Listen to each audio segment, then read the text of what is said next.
Good morning students.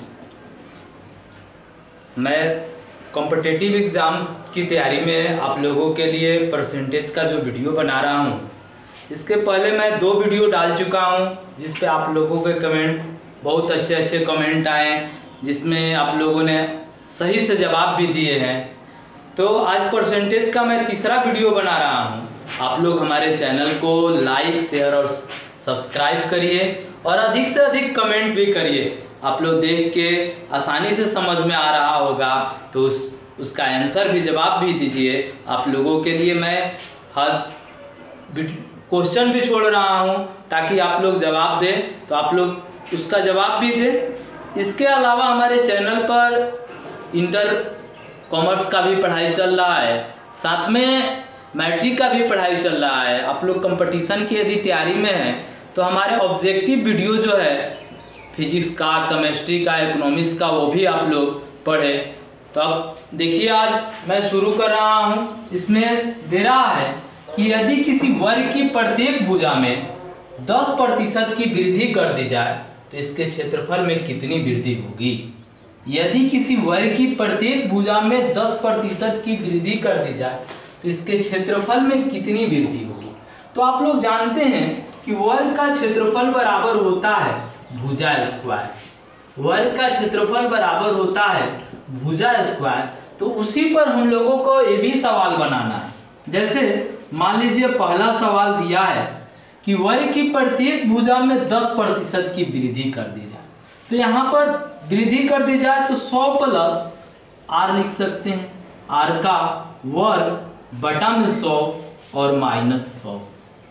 क्षेत्रफल में वृद्धि यदि पूछा जाए कि क्षेत्रफल में कितने प्रतिशत की वृद्धि हो रही है, तो क्षेत्रफल में वृद्धि प्रतिशत बराबर 100 प्लस r का होल स्क्वायर बटा में 100 माइनस 100। जैसे r का जगह पर है 10 तो 100 प्लस 10 लिख सकते हैं का वर्ग बटा में 100 माइनस 100, यानी कि 100 और 10 110 बटा में 100, 110 का वर्ग माइनस 100। यदि 110 का वर्ग कर रहे हैं तो 110 गुना 110 बटा में 100 माइनस 100। 0 0 कट जाएगा, 0 0 कट जाएगा, यानी कि 121 माइनस 100 बराबर 21%। समझ में आ रहा है आप लोगों को। बस यही ध्यान रखना है कि हमें जितने प्रतिशत की वृद्धि की जाए तो हम लिख सकते हैं 100 में 10 जोड़ा जाए तो 110 गुना 110 बटा में 100। तो इसको कटाएंगे, 11 11 121 माइनस 100 बराबर 21%। समझ में आ रहा है। इसी पर आधारित 2 नंबर है कि यदि किसी वर्ग की प्रत्येक भुजा में 30% की वृद्धि कर दी जाए तो इसके क्षेत्रफल में कितनी वृद्धि होगी।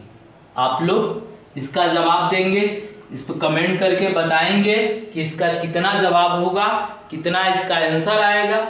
और यदि हमें यही पूछा जाता कि यदि किसी वर्ग की प्रत्येक भुजा में 10% की कमी कर दी जाए तो इसके क्षेत्रफल में कितने की कमी होगी, तो इसके लिए हम लोग क्या लिखेंगे, कमी प्रतिशत। यदि यही पूछे जाए क्षेत्रफल में कितना कमी होगी तो उसके 100 में से घटाएंगे, 100 माइनस r का वर्ग बटा में 100।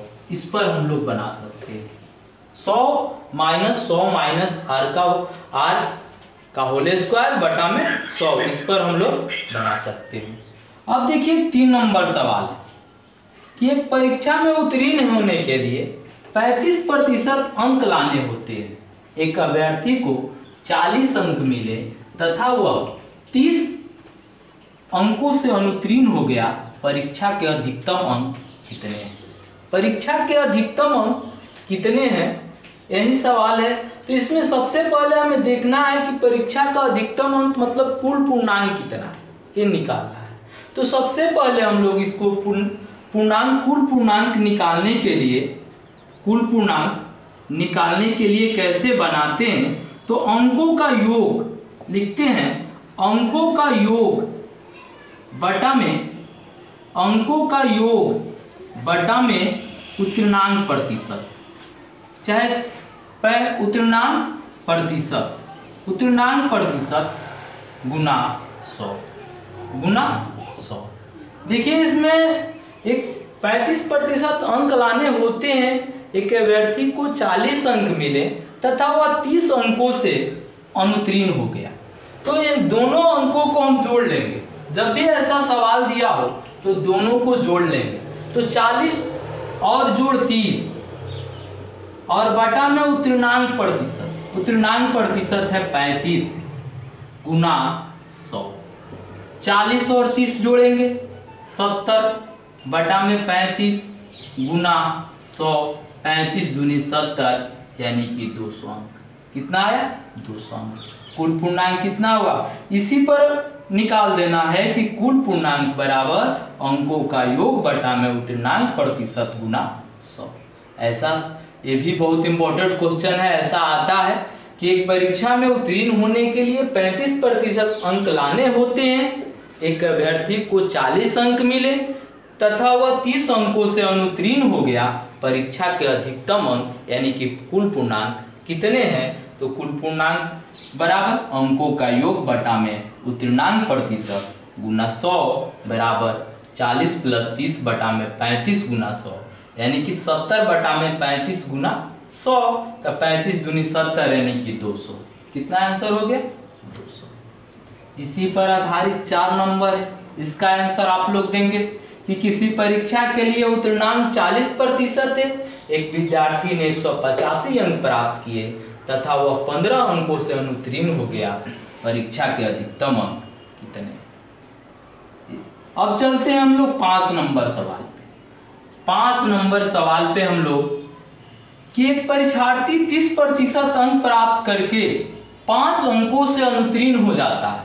एक अन्य विद्यार्थी 40% अंक प्राप्त करके वार्षिक न्यूनतम अंकों से 10 अंक अधिक प्राप्त करता है। कुल पूर्णांक कितने हैं? कुल पूर्णांक कितने हैं इसका भी उसी तरह है, लेकिन इसमें क्या है, इसमें 2 विद्यार्थी के अंकों की तुलना दी है, उसको तुलना करना है। तो उसको तुलना करने के लिए हम लोग क्या करेंगे? तो सबसे पहले 40% अंक प्राप्त करके आवश्यक, तो इसमें भी कुल पूर्णांक यदि हमें ज्ञात करना हो, कुल पूर्णांक ज्ञात करना हो तो लिखेंगे सबसे पहले अंकों का योग। जो 2 अंकों का योग दिया है उसको लिखेंगे अंकों का योग बटा में। देखिए इसमें 30% अंक प्राप्त करके 5 अंकों से अनुत्तीर्ण हो जाता है और एक अन्य विद्यार्थी 40% अंक प्राप्त करके आवश्यक अंकों से 10 अंक अधिक प्राप्त करता है। मतलब कि ये जो है ये अनुत्तीर्ण है, ये उत्तीर्ण है, दोनों अलग अलग है। तो सबसे पहले कुल पूर्णांक बराबर अंकों का योग बटा में उत्तीर्णांक में बटा में प्रतिशत में अंतर, जो अंतर दिया है प्रतिशत अंकों का अंतर, प्रतिशत अंकों का अंतर गुना 100। तो अंकों का योग, सबसे पहले अंकों का योग 5 और 10 कितना हो गया? 15। चाहे लिख सकते हैं 5 प्लस 10। और उत्तीर्णांक प्रतिशत अंकों का अंतर 30% है और 40% है। तो इसका भी अंतर 40 माइनस 30 गुना 100। तो 5 और 10 करेंगे 15 बटा में 40 में से 10 घटाएंगे, 30 घटाएंगे 10 गुना 100 यानी कितना अंक आया? 150। कितना अंक आ गया? 150। समझ में आ रहा है? जब भी दिया रहे कि एक अनुत्तीर्ण है और एक उत्तीर्ण है तब, और मान लीजिए कि दोनों उत्तीर्ण है, तब क्या करेंगे? तो इसके लिए हम अगले वीडियो में उसको भी बताएंगे कि दोनों उत्तीर्ण है तो वो कैसे बनाया जाता है। बस ऐसे ही इसी सवाल पर ही आधारित है, आप लोग उसे देखिएगा। और 5 नंबर में भी एक सवाल हम दे रहे हैं, इस पर आधारित आप लोग बनाइएगा कि यदि कोई एक परीक्षार्थी 30% अंक प्राप्त करके, यदि 6 नंबर क्वेश्चन हम लोग लिख रहे हैं कि यदि एक विद्यार्थी 30% अंक प्राप्त करके कितना अंकों से? 108 अंकों से अनुत्तीर्ण हो जाता है। 108 अंकों से अनुत्तीर्ण हो जाता है और एक अन्य विद्यार्थी 52% अंक प्राप्त करके आवश्यक न्यूनतम अंक से 24 अंक अधिक प्राप्त करता है तो कुल पूर्णांक कितने हैं। इस सवाल का इसी पर आधारित है कि एक परीक्षार्थी 30% अंक प्राप्त करके 108 अंकों से अनुत्तीर्ण हो जाता है। एक अन्य विद्यार्थी 52% अंक प्राप्त करके आवश्यक न्यूनतम अंकों से 24 अंक अधिक प्राप्त करता है। कुल पूर्णांक कितने? आप लोग इतना ही सवाल का जवाब आप लोग कमेंट करके बताइएगा। आप लोग हमारे चैनल को लाइक शेयर और सब्सक्राइब करिए। हम आप लोगों के लिए कॉम्पिटिटिव एग्जाम की हर सब मैथ के चैप्टर वाइज वीडियो लाएंगे, आप लोग देखिएगा और यदि अच्छा लगे तो आप लोग अधिक से अधिक शेयर भी करिएगा। धन्यवाद।